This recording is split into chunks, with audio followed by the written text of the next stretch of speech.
This time, on comparing resumes, I'll be looking at the two Georgians, Ilia Topuria and Merab Dvalishvili, and tell you which one has the better resume. Look at Ilia's best wins. Max Holloway, Volkanovski, and Oliveira. Now, the first question going to be asked is, yo, P.S., why do you have Holloway over Volkanovski? Volk beat Holloway 3 times. I know that, and I agree that Volk is better all time than Holloway.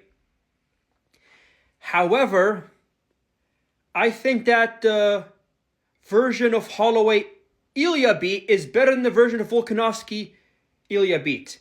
The reason being is because of the fact that the Volkanovski Ilia beat was coming off that knockout loss against Islam Makhachev, and 4 months after the loss against Islam Makhachev, he was still concussed and not fully recovered. He even said, I'm concussed and I'm still getting concussions from after the Islam fight. So the 4 months was not enough for him to recover. Now, some might say, oh, but he asked for an extra month to train. To train and make a game plan. But does not mean that his chin was going to recover. So Volkanovski had a compromised chin. That's why I have Holloway over Volkanovski. Anyways, then Oliveira, then Emmett, then Mitchell, then Hall, then Zalal, then Jackson.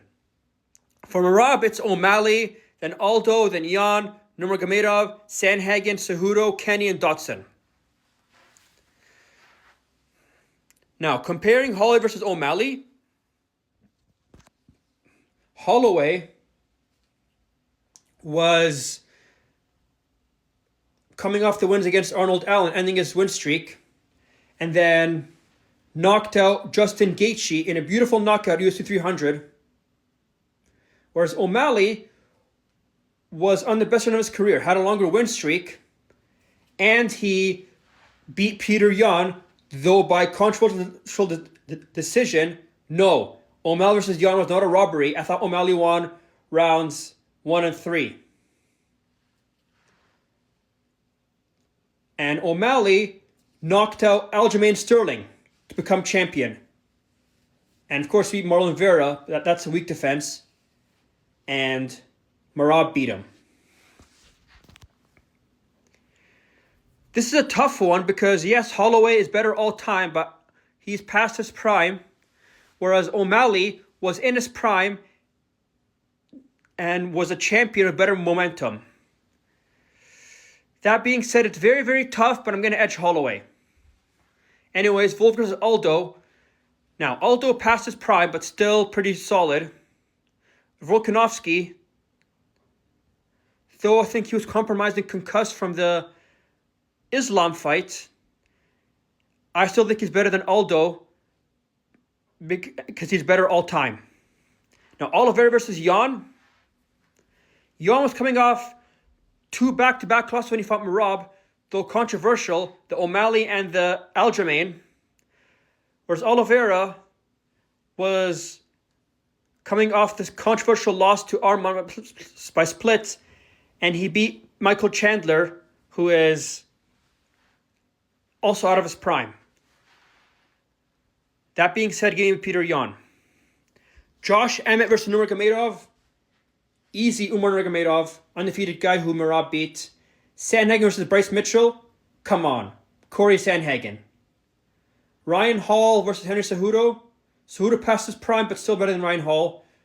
Casey Kenny versus Yusuf Zalal. Now, I know what you guys are going to say. Zalal easily, but bro, that was a baby Zalal.